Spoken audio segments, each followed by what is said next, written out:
안녕하십니까, 마이다스입니다. 오늘은 기업 분할에 대해서 좀 알아보도록 하겠습니다.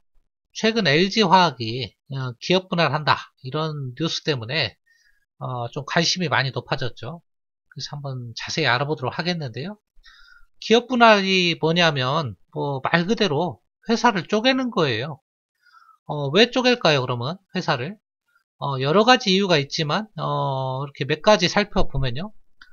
기업 내 그 사업부 성격이 달라서 한 회사에서 병행하기 어려울 때, LG화학 같은 경우 대표적인 예가 되겠죠. 석유화학 부분하고 2차전지 부분하고 성격이 다르잖아요. 그리고 주력 사업의 집중도를 높이려 할 때 마찬가지예요. 2차전지가 주력 사업이 될 것이 이제 확실하죠. 그것의 집중도를 좀 더 높일 필요가 있을 때, 그 다음에 이제 위험이 높은 사업을 진행할 경우 위험 분산이 필요할 때, 이런 때도 기업 분할을 한다. 그다음 매각이 쉽지 않은 사업을 분산시켜서 주식 가치를 높이고자 할 때, 이런 때도 하고요. 이익에 따른 이익 분산에 따른 절세 효과. 뭐 이건 이런 예가 되겠죠. 우리 갑근세도 마찬가지지만 뭐 급여가 4천만 원, 8천만 원, 1억이냐, 2억이냐 세율 구간이 틀려지잖아요. 법인세도 마찬가지예요. 뭐 이익이 뭐 예를 들면 500억이다, 1000억이다, 뭐 1조다 틀리겠죠. 만약 1000억 하는 회사가 있다. 반으로 쪼개면 500억이 되니까 법인세 세율 구간이 좀 틀려질 수 있다. 그런 차원이겠죠. 하지만 이런 이유 때문에 기업 분할하는 것은 거의 없다 보시면 됩니다. 기업 분할은 이런 이유, 첫 번째, 두 번째, 뭐 이런 이유 때문에 분할하는 경우가 대부분이다. 이렇게 보시면 되겠죠. 자, 기업 분할. 그러면 기업 분할의 종류는 뭐가 있을까? 한번 살펴보고요. 자세히 알아보도록 하겠습니다. 기업 분할은요, 두 가지가 있습니다. 인적 분할과 물적 분할이 있는데요. 먼저 인적 분할을 한번 살펴보면요. 이게 주로 많이 사용하는 방식입니다. 대부분이 기업 분할을 한다 그러면 인적 분할을 합니다. 주주들이 신설회사의 주식을 자기 지분율대로 나눠 갖는 방식이에요. 불만이 없어요. 그러니까 소액주주한테도 피해가 없는 거예요. 자기 지분이 5%, 10%, 0.1%면 그 해당 지분만큼 신설회사의 지분을 받는 거기 때문에 누구도 불만이 없다. 그렇게 보시면 되고요. 보통 지주회사 체제로 전환하는 기업이 많이 사용한다. 과거 LG 같은 경우 이런 인적 분할 방식을 사용을 했다. 지배구조 개선 목적도 있다. 그리고 최대 주주의 지배력 강화. 제가 얼마 전에 설명드린 대덕전자 기업 분할을 하죠. 인적 분할이죠. 최대 주주 지분율이 10%로 낮았는데 분할하니까는 실제적으로 한 25%인가요? 뭐 한 이 정도 이렇게 지배하는 효과가 나타나기도 했었죠. 그런 케이스입니다. 그 다음에 우회상장 수단도 된다. 비상장 기업과 상장 기업이 합병을 했다가 나눠버리면 둘 다 상장 기업이 된다. 그런 내용들이 그럴 수도 있고요. 완화된 상장 심사 기준을 악용해 부실 기업을 신설법인에 떠넘기기도 하는 경우도 있다. 이런 거는 이제 조금 잘못된 사례죠. 좀 악용하는 사례죠. 자, 인적 분할에 대해서 알아봤고요. 도식으로 자세히 설명드리면요. 자기 지분율대로 그대로 나눠 갖는 방식이라고 했죠. 불만이 없는 겁니다. 자, 살펴보겠습니다. LG화학을 예로 들었으니까요. 화학과 전지, 사업 내용이 완전히 틀리잖아요. 그러니까 분할을 하는 거예요. 자, 분할을 하면 기존에 20% 가진 주주가 LG화학이라는 존속법인도 20% 갖고요. 신설되는 뭐 이름은 가명이지만 20% 똑같이 가지니까요. 불만이 없는 거예요. 자기 지분만큼. 분할 비율을 뭐 7대3으로 쪼개든 9대1로 쪼개든 5대5로 쪼개든 그것도 불만이 없는 거예요. 왜냐하면 어차피 쪼개진 기업도 내가 지분율만큼 내 소유로 하는 거니까요. 어떤 방식으로 쪼개도 주주한테 크게 불만이 없는 방식이다. 그 말씀을 드리고요. 그 다음에 여기서 이제 핵심이 한 가지가 있는데요. 요 자사주가 핵심입니다. 보통 자사주는요, 의결권이 없죠. 그런데요, 이렇게 인적 분할을 하면요, 이 자사주 있잖아요. 이 5%. 이 5% 자사주에도 이 LG전지라는 신주를 지분율만큼 배정을 하는 겁니다. 그래서 지분율이 살아나는 거죠. 왜냐하면 LG화학이 요 자사주 가지고 있는 만큼 이 신주를 받는 거니까 그만큼 지분율이 살아나는 거죠. 그래서 이 방법을 기업들이 많이 선호하는 것 같아요. 자사주가 특히 많은 기업들 같은 경우에는. 자, 근데요, 보통 이제 인적 분할을 하면요, 이 신설회사 주가가 이렇게 더 많이 가는 경우가 높아요. 그리고 이제 기존 법인은 조금 주가가 이렇게 하락하는 경우가 사례적으로 대부분 이런 게 많더라고요.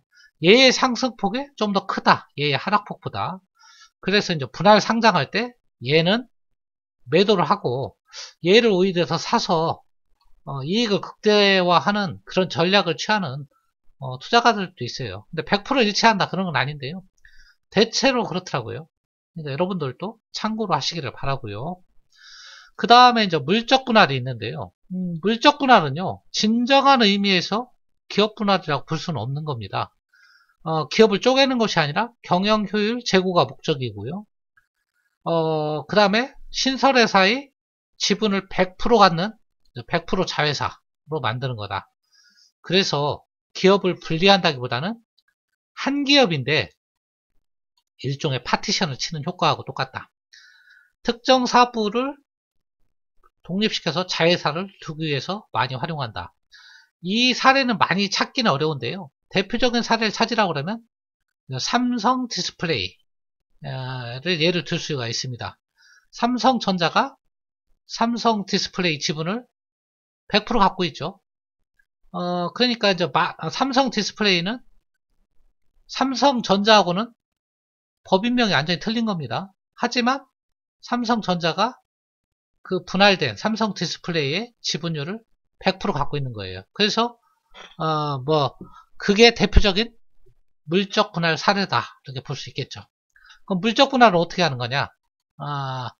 분할 신설되는 회사의 주식이 분할 존속하는 회사에 배정된다. 그러니까 100% 자회사로 만드는 거예요. 이런 식으로 100% 자회사로 가니까 얘는 상장기업이 될 수가 없죠. 이게 왜 그러냐면 상장기업이 되려면요, 지분 분산 요건이 있습니다. 근데 이렇게 100% 갖고 있으면 상장을 못 시켜요, 얘를. 그러니까 이런 식의 기업 분할을 하면 소액주주한테는 좋을 게 없는 거예요, 결코. 자, 그러면 이제 비상장 자회사가 되는 거고 100% 보유하는 거다. 이렇게 보시면 되고요. 얘 사례는 어떻게 이제 분할을 하는 건가 간단히 살펴보면요. 주주가 20% 갖고 있고요. 사업분야에 이렇게 틀린 사업이 있기 때문에 분할을 한다. 자, 그러면 기존 주주는 내내 똑같습니다. 이 LG 화학이라는 주식을 20% 똑같이 갖는 건데요.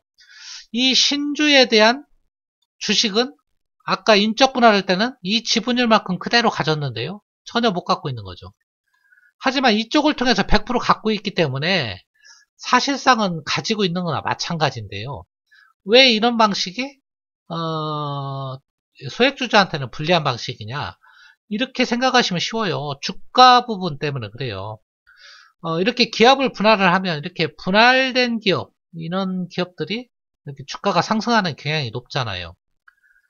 그런데 물적 분할을 할 때는 이 주식을 한 주식도 안 가지고 있어요. 실제적으로. 그죠?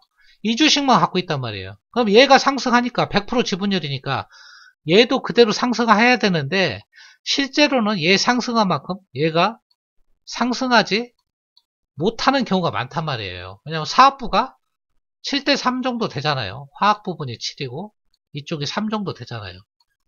자, 그랬을 때는 이 상승폭, 얘의 상승폭을 이 주주들이 수혜를 못 누리는 거예요. 전혀. 최대 주주는 상관없어요. 왜 그러냐면 최대 주주는 기업의 경영권이 목적이지 주가의 차익을 이렇게 실현하고 이런 게 목적이 아니잖아요. 단기간에.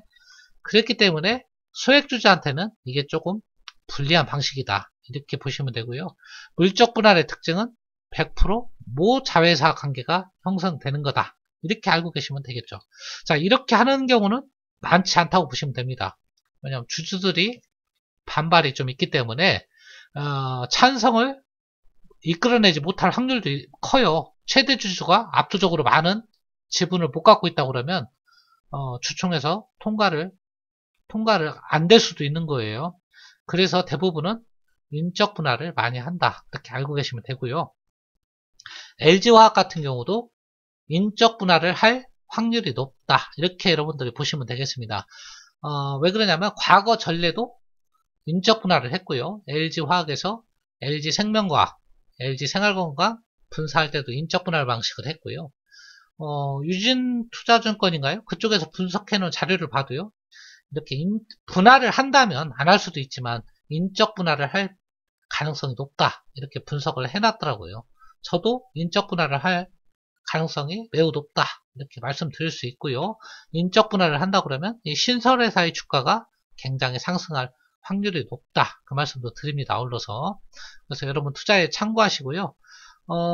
최근에 LG화학 이슈로 인해서 기업 분할에 대한 좀 관심이 투자가분들한테 높아진 것 같길래 제가 오늘 별도 영상을 만들어서 간단히 좀 이해하기 쉽게 설명을 드린 겁니다. 여러분 투자에 참고를 하시기 바라고요.